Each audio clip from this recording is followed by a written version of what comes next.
तो जैसे कि हमारे प्रीवियस वीडियो के एंडिंग में हमने बोला था कि कंसोल मार्केट में एक और प्लेयर एंटर करने वाला था, जो कि था 1990s में जब निंटेंडो यूएस के 90% मार्केट को कैप्चर करके रखा था। तभी सेगा अपने सेगा जेनेसिस के साथ एंटर करता है और उसी के साथ पूरा मार्केट स्ट्रक्चर चेंज हो गया। जैसे कि 1990s को निंटेंडो, जो कि 90% मार्केट शेयर के साथ सबसे आगे था, वो 1993 के आते आते 37% में फ्लोट करने लगा था। वैसे सेगा 1994 तक ऑलमोस्ट यूएस के 55% मार्केट को कंट्रोल कर रहा था और इसीलिए इस सीरीज में सेगा का इंट्रोडक्शन भी जरूरी था।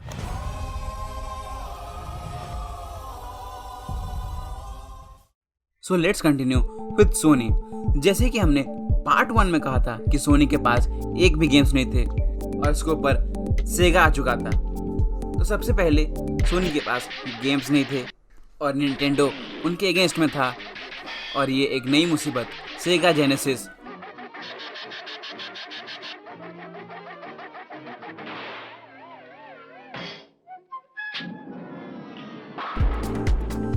बट जल्द ही उनका पहला गेम डेवलपर मिला, नैमको, द कंपनी बिहाइंड पैकमैन।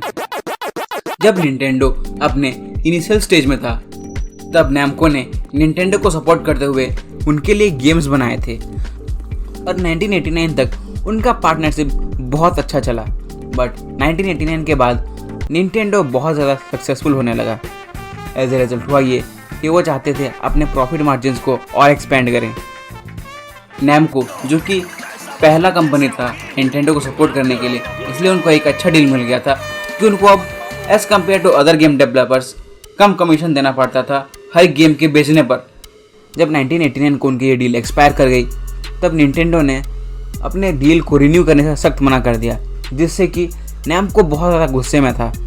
अब तक सोनी बहुत सारे गेम डेवलपर से रिक्वेस्ट कर चुके थे कि उनके कंसोल्स के लिए वो गेम बनाए, बट सोनी की कैपेसिटी पर किसी का बिल्कुल भरोसा नहीं था और नैमको सबसे पहला कंपनी मिला जो कि सोनी के साथ पार्टनरशिप करे। बट सोनी के लिए ऑल्दो ये एक अच्छा न्यूज़ था, बट किसी एक गेम से कोई अपनी गेम कंसोल्स तो नहीं बेच सकता, इसलिए उनको ज़रूरत था और भी कई सारे गेम डेवलपर्स के।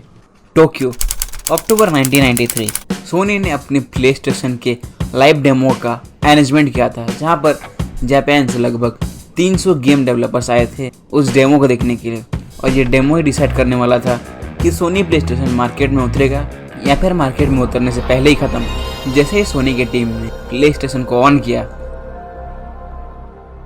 उन लोगों के सामने आया एक 3 डायमेंशनल फिगर।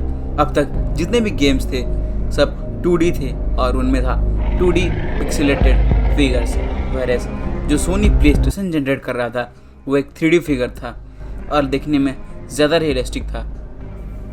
और जैसे जैसे हर कोई अपने रिमोट का इस्तेमाल करके कैमरा एंगल चेंज कर रहे थे, वो डायनासोर को हर तरफ से देख सकते थे। ये यूनिक फीचर हर किसी को अट्रैक्ट कर गया।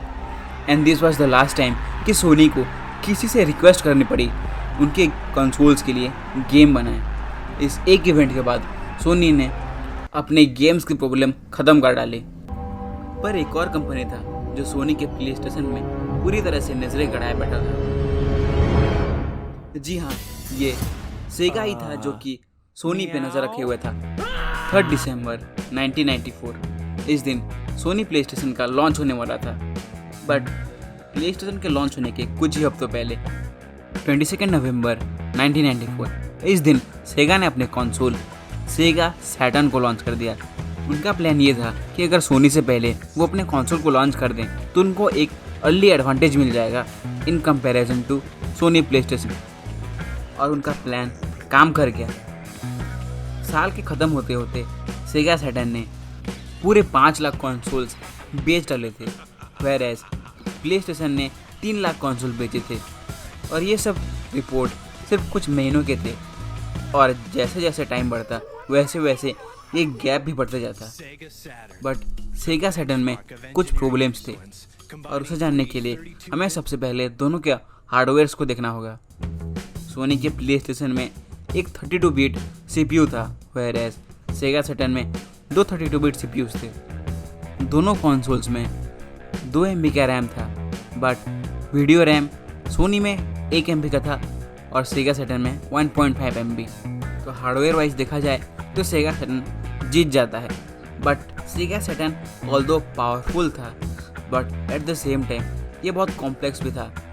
फॉर एग्जाम्पल, सोनी के प्ले स्टेशन पे ट्रायंगल पॉलीगन यूज़ किए जाते थे फिगर्स और बैकग्राउंड सीन्स को बनाने में, वेयरएज सेगा सैटर्न में क्वाड्रेटिक सरफेस यूज़ किया जाता था। और ये एक चीज़ बहुत मैटर करता है 3D गेम्स के मामले में, और इस वीडियो में इसके बारे में प्रॉपरली एक्सप्लेन करना मुश्किल है, इसलिए हमने ऊपर दिए गए आई बटन पे एक लिंक दे दिया है। अगर आपको डिटेल में जानना है कि आखिर ये ट्रायंगुलर पॉलीगॉन और क्वाड्रेटिक सरफेस इनसे गेम्स कैसे इफेक्टेड होते हैं, आप उसको जाके देख सकते हैं। तो अगर शॉर्ट में बोला जाए तो Sega Saturn as compare to PlayStation ज़्यादा कॉम्प्लेक्स था, और इसी कॉम्प्लेक्सिटी के कारण उसकी कॉस्ट को रिड्यूस करना बहुत मुश्किल था। वेयरएज सोनी के प्ले स्टेशन कुछ इस तरह से डिज़ाइन किए गए थे कि जैसे जैसे वो प्रोडक्शन यूनिट को बढ़ाते वैसे वैसे उनकी कॉस्ट पर यूनिट कम हो जाती, और सेगा के इस वीक पॉइंट का फ़ायदा सोनी जल्दी उठाने वाला था। तो अब सोनी और सेगा इन दोनों ने अपना फोकस जापान से हटाकर यूएसए में डाला, क्योंकि as compare to Japan US बहुत बड़ा मार्केट था गेम कंसोल्स के लिए। E3 इलेक्ट्रॉनिक्स एक्सपो यहाँ पर सोनी और सेगा दोनों अपने अपने कंसोल्स को लॉन्च करने आए थे, और सबसे पहला पारी था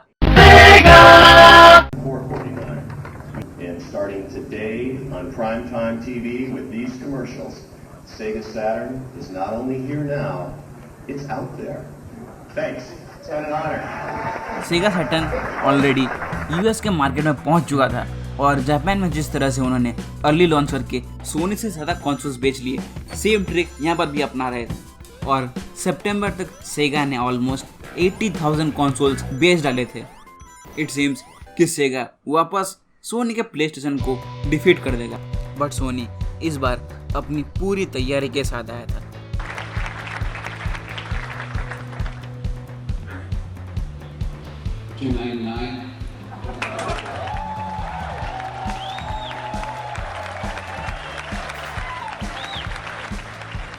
बस इतना ही, सोनी के प्ले स्टेशन सेगा के कंसोल से $100 कम थे। आज की डेट में $100 यानी 12,000 है, और उसी के साथ उन्होंने ये अनाउंस किया कि वो अपने कंसोल प्ले स्टेशन को सितंबर में लॉन्च करेंगे। ऑल्दो सेगा सैटर्न ऑलरेडी मई में लॉन्च हो चुका था, बट स्टिल सोनी ने सेगा से ज़्यादा कंसोल बेच डाले।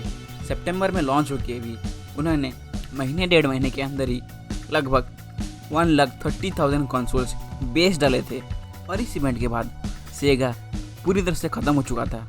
ऑल्दो आज भी सेगा गेम्स बनाता है, बट जो नेम और फेम 1990s में था वो इस इवेंट के बाद सेगा का पूरी तरह से ख़त्म हो गया। तो अब सिर्फ 2 प्लेयर बचे थे, निंटेंडो और सोनी, बट निंटेंडो वो इतनी जल्दी हार मानने वाला नहीं था। निंटेंडो के पास सफिशिएंट कैश था और बहुत सारे गेम डेवलपर्स का सपोर्ट। अगर आपको याद हो जुरासिक पार्क, तो इस फिल्म को बनाने में सिलिकॉन ग्राफिक्स कंपनी का बहुत बड़ा हाथ था, और रिसेंटली निंटेंडो ने अपने नए कंसोल निंटेंडो 64 के लिए इसी कंपनी के साथ टाई अप कर लिया था, ताकि उनकी गेम्स सोनी के प्ले स्टेशन से भी ज़्यादा अच्छा हो और बेहतर हो। और लास्ट पार्ट में हम ये बताएंगे कि कैसे सोनी आज जिस तरह से पूरे मार्केट को डोमिनेट कर रहा है उस पोजीशन तक आकर पहुंचा, और निंटेंडो उसने ऐसी क्या गलती कर दी कि सारे गेम डेवलपर्स निंटेंडो को छोड़ के सोनी के पास आ गए। और जल्द ही इस गेमिंग इंडस्ट्री के प्रोग्रेस को देखते हुए बिल गेट्स भी अपने नए कंसोल के साथ इस इंडस्ट्री में घुसने की तैयारी कर रहे थे।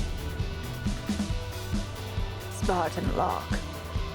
I have spent enough years with Oni to know the truth.